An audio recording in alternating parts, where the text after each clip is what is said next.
everyone, Caroline here from Aussie Cards and Crafts. Thank you for joining me today. I would very much like to share with you today the diamond pull-out card. Now this is it. I actually put it on my Facebook site last night and said that I was going to be doing a tutorial. I absolutely love it. I just think it's so cute. It stands extremely well, so it kind of stands like that when you've got it on the mantelpiece or wherever you're going to display it, and it just stands so nicely, and it's got so much dimension in it when it's standing up. So, but of course it does fold down to a 5x7 card.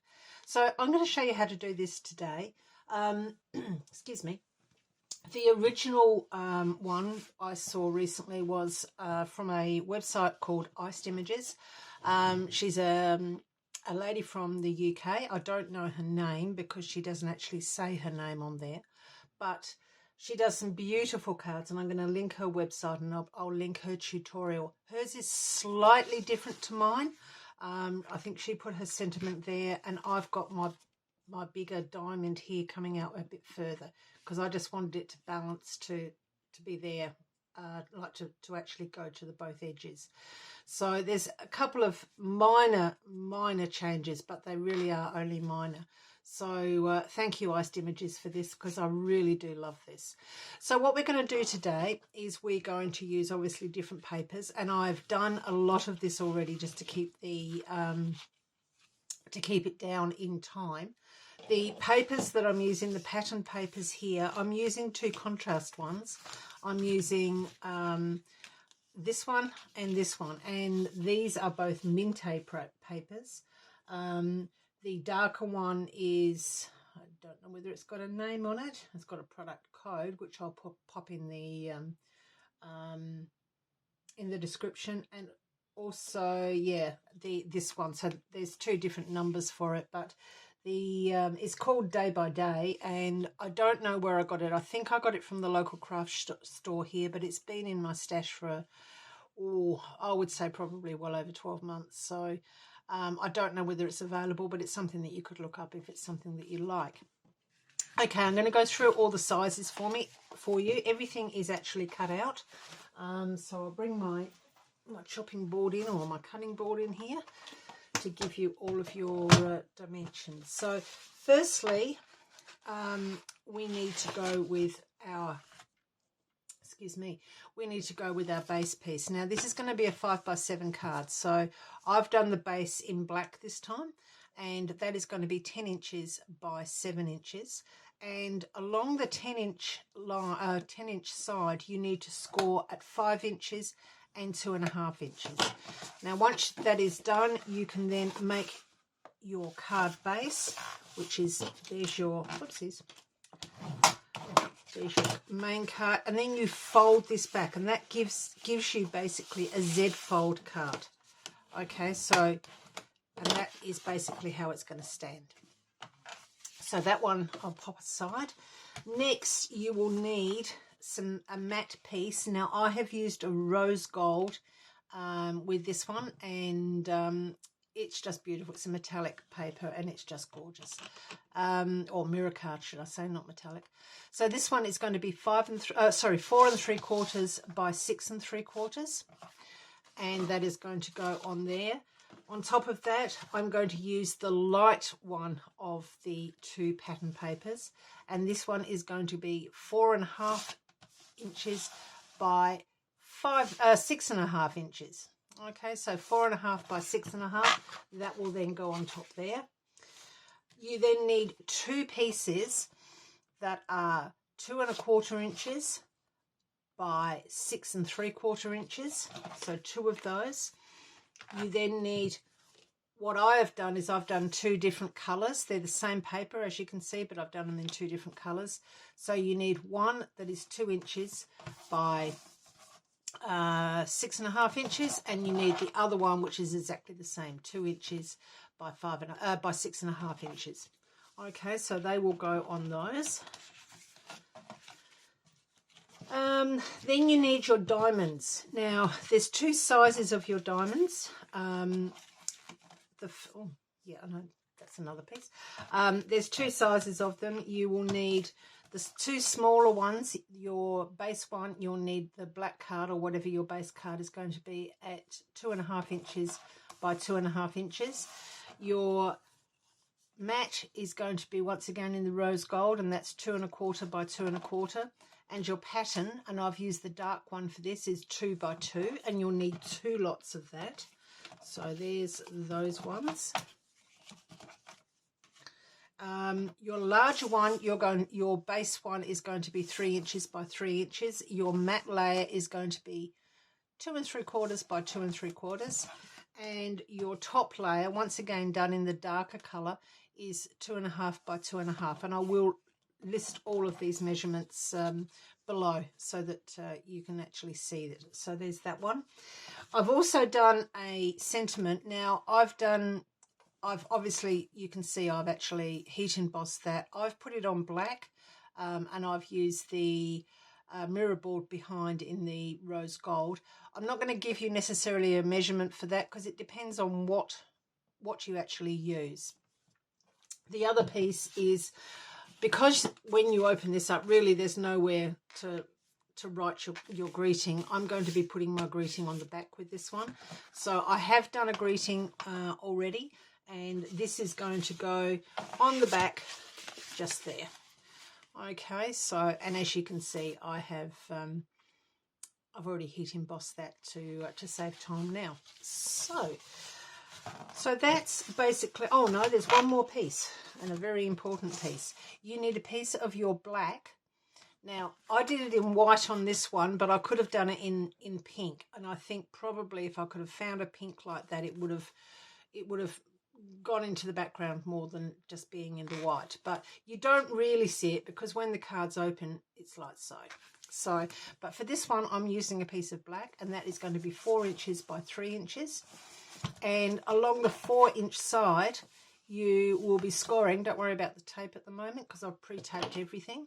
You'll be scoring at 1 inch, 2 inches, and 3 inches.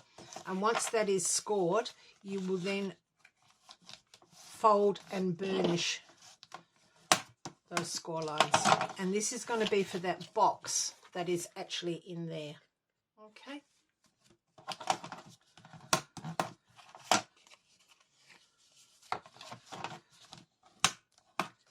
There we go. So that's all of our cards that I've used.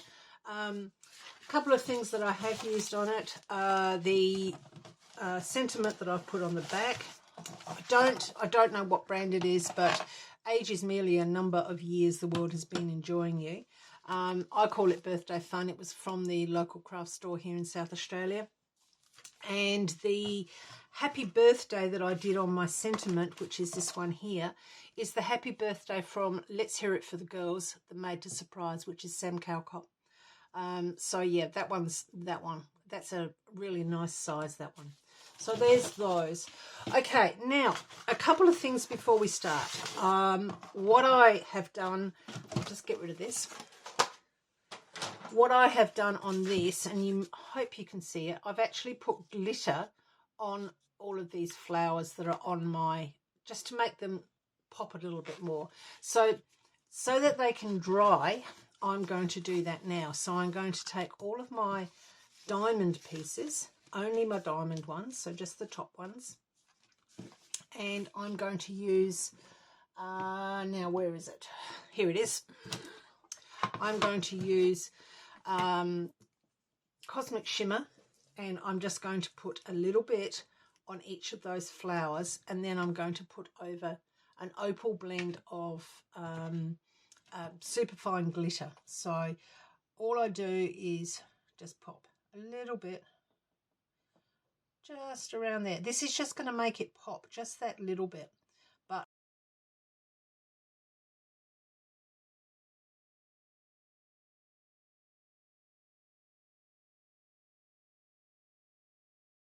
okay, now first things first, what we need to do is we need to start sticking down our main pieces. So we've got a matte layer there, and we've got that. So we're going to put the pattern paper onto the matte layer, and then the matte layer, which is the mirror card, onto the base card. So I have already taped these, so Just bear with me.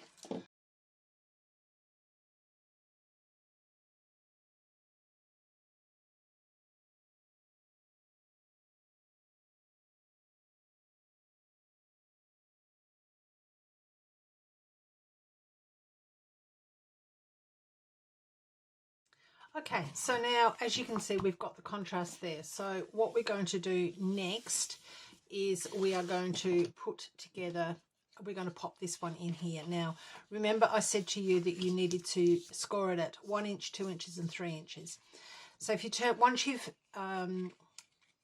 done your burnishing on it, at the last two, I want you to put some double-sided tape.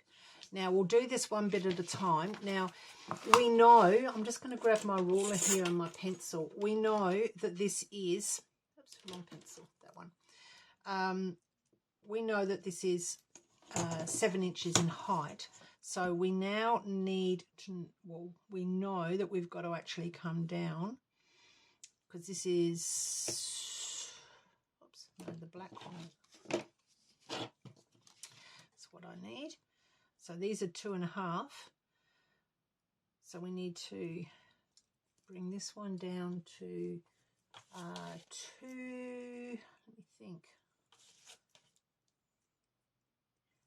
down to 2 inches, and just put a little mark. And then this one at 5 inches, because it is important that we get this particular mechanism, we'll just go in there. It is important that we get it centered because of the back diamond. Okay, so once you've got your little marks there, which won't show, you then take one piece of the tape off and then put it right up to that score line in the mark, between the marks that you've made, and then press it over. Next thing you need to do is you can just lay that flat, bring that like so, and once again bring this over. Okay, and there you go. There's your mechanism for the inside to bring out your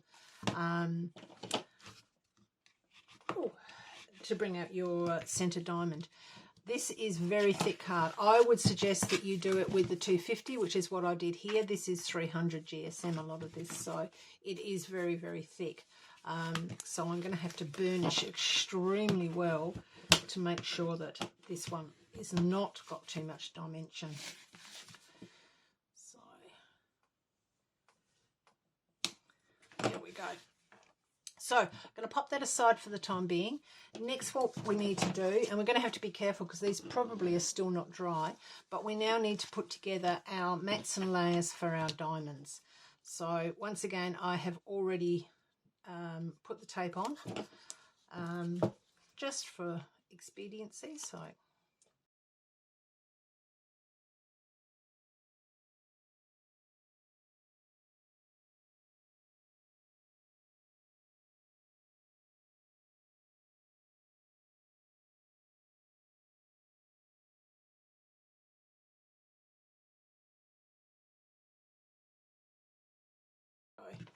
So there's firstly the first lot.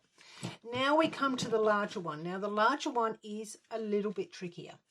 You do actually have to take a little bit off of this card. And the way I found to do it, which is a different way from the way Iced Images did it, I would like to see that it's actually to the end of this rose gold. So what I am going to do is I am going to put it upside down.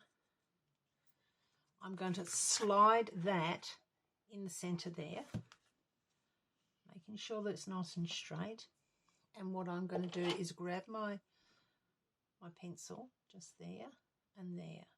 Okay, so hopefully you can see that that line there is at the edge of this, and that's where I'm going to cut. Now I'm going to use scissors for this because I still think that, yeah, it might still be a little bit wet. So I'm just going to trim just that little bit off. Okay. Just trim up Now what needs to happen is this now needs to be stuck with that inside in there, right up to the edge of that. And you can then see that it matches. Okay, so once again, you only need a little bit of tape, either tape or glue. I'm going to use glue. And just try and center it up as much as you can. So basically it's going to be between there and there. I can rub those out. I'm just going to draw a very, very faint line, although you're not going to see it. I just want to make sure that I'm going to use tape, I think, and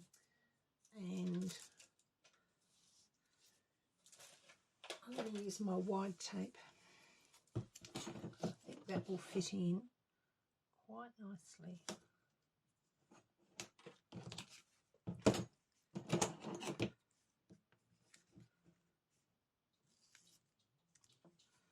So that's that along there, and that along there. Pull the tape backing off, and once again making sure that it is nice and central. Okay, and you stick that down, and there we go. I love the contrast with these. Now the final part is to, nearly the final part is to actually pop my greeting on. Now what I have done is, as I said before, I've actually put that on some foam tape, and I'm going to put that from there to there so that my gold lines up. Where she put it on the other one, she did put it in here, so you actually had to open it up, and that looks lovely as well, but I actually like to see it on the front, so I'm going to pop mine just there. And when you're doing this, just make sure that you see, I've done it again, I've put the tape right the way along, and I don't need it right the way along, so I'm just going to make a little cut down there on the double-sided tape. That can stay there. This tape here can come off, okay? But if you remember, just only go to where it needs to actually be put. And then, excuse my head if it's above you, or it's above in front of the camera, you just pop that down like so.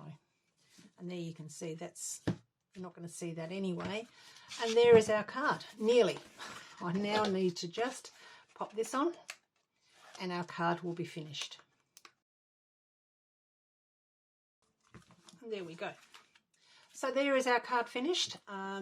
It is the diamond pull-out card. I love it. I absolutely love it. I love the way it stands. I love the dimension because it stands like that, and you can actually see the differences in the layers. This was the first one that I did. This one is a little bit springier because I used the 300 GSM card. I would tend to use the 250 GSM on this rather than the 300. Plus, I think the paper that I used, which is this one here, was a lot thicker than I actually use paper for that, whereas this is actually a card. So I still love it anyway. It will fit into a 5x7 envelope. You'll need to probably make your envelope around the card, something that I think Sam calls it a bouncy envelope. But I just love it. I think it's gorgeous. Hope you've enjoyed it. If you have, please subscribe to my channel and maybe give me a thumbs up below, because that really does help me. If you're not a member of our Facebook group, please head on over to the Facebook and ask to be a member. In fact, you don't even need to ask to be a member now. You can become a member just by requesting, and we'd love to have you on there. We've got over 2,000 people there, and some of the creations that these people make are just unbelievable. They're a very friendly group and they all help each other out, which is just so lovely. So please head on over there. We'd love to see some of your creations as well. The card, the mirror card, and not the pattern paper, but the mirror card, and definitely the black is all available on my website, which is www.aussiecardsandcrafts.com.au. Thank you for listening today. I hope you've enjoyed it. And until next time, happy crafting. Thank you.